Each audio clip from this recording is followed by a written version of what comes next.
Show కనబడుతుంది.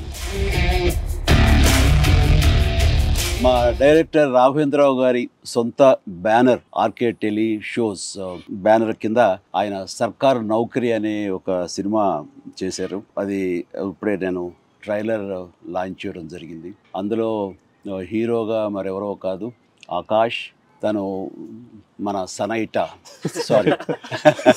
సునీత కుమారుడు. And చాలా సంతోషం. అంటే ఇండస్ట్రీ ఎలాంటి ఇండస్ట్రీ అంటే ఇక్కడ ఉండి ఇక్కడ మనం సెలబ్రిటీస్గా మనం స్టేటస్ తీసుకున్న తర్వాత మన బిడ్డలు వేరే చోటుకు వెళ్ళరు. ఖచ్చితంగా ఇదే ఇండస్ట్రీని వాళ్ళు కోరుకుంటారు, ఇక్కడే రాణించాలనుకుంటారు, రాణిస్తారు కూడా. అలాగా ఈ రోజున ఆకాష్ ఈ సినిమా ద్వారా పరిచయం అవుతున్నాడు. తన హావభావాలు కానివ్వండి, తన లుక్స్ కానివ్వండి ఇందులో చాలా చక్కగా ఉండి చాలా న్యాచురల్గా అనిపించింది. సో అతనికి మంచి భవిష్యత్తు ఉంటుందని.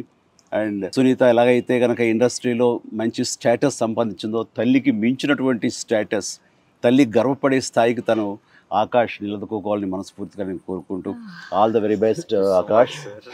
అండ్ దీనికి భావన, తను కూడా థియేటర్ నుంచి వచ్చినటువంటి నటి అండ్ చార్టెడ్ అకౌంటెంట్ అయ్యిండు కూడా. ఈ ఫిల్మ్స్ మీద ఇంట్రెస్ట్ తోటి తను ఇక్కడ రావడం అన్నది చాలా చక్కటి నటన కనబరిచింది. చూస్తుంటే ఎంత న్యాచురల్గా విలేజ్ గర్ల్ లాగా తను ఉంది. ఆ రకంగా భావన కూడా ఖచ్చితంగా తెలుగు ఆడియన్స్ మనల్ని పొందుతూ నటిగా నిలదొక్కుంటుందని ఆశాభావం ఉంది నాకు.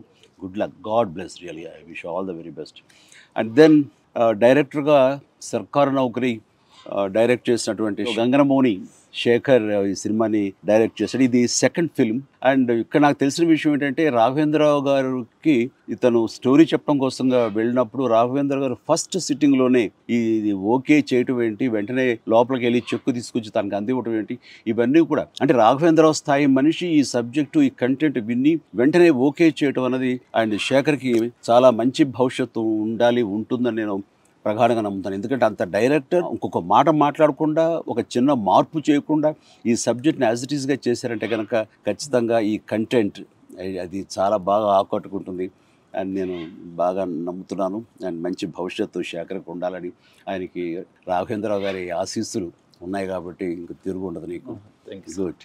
అండ్ రాఘవేంద్రరావు గారు ఉన్నారు కదా అని చెప్పేసి ఇది చాలా గ్లామర్గా ఊహించుకోకర్లేదు. ఎందుకంటే దాన్ని బ్రేక్ చేస్తూ ఈయన ఇచ్చినటువంటి కంటెంట్ వెరీ స్ట్రాంగ్గా, అది ఒక 90s జరిగే కథాంశం మీద, అది విలేజ్ బ్యాక్డ్రాప్గా తీసుకుని అండ్ అప్పట్లో ఉండే ఒక అంటే మనకు చూడండి అప్పుడప్పుడు పాండమిక్స్ వస్తుంటాయి. మొన్న రీసెంట్గా కోవిడ్ వచ్చినట్లుగా అది ఒక 90s మనకి ఎయిడ్స్ అన్నది ఒక పెద్ద మహమ్మారిలాగా భయాందోళన కలిగించింది.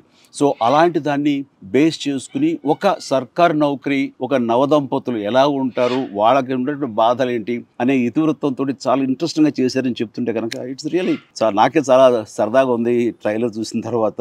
అండ్ ఖచ్చితంగా ఇది ఆదరిస్తుంది, ఇది అందరికీ ఆమోదంతో పెద్ద హిట్ అవుతుందని చెప్పేసి మీ అందరికి మంచి పేరు తీసుకొస్తుందని. అండ్ వీటిలో చెప్పాలంటే మీకు అందరికీ లైఫ్ వస్తుంది, ఈవిడికేమో ఎగ్జైట్మెంట్ వస్తుంది మా సనైటాకి. Good. So all the very best. And entire cast and క్రూకి నేను నా హృదయపూర్వక అభినందనలు తెలియజేస్తున్నాను. And good luck.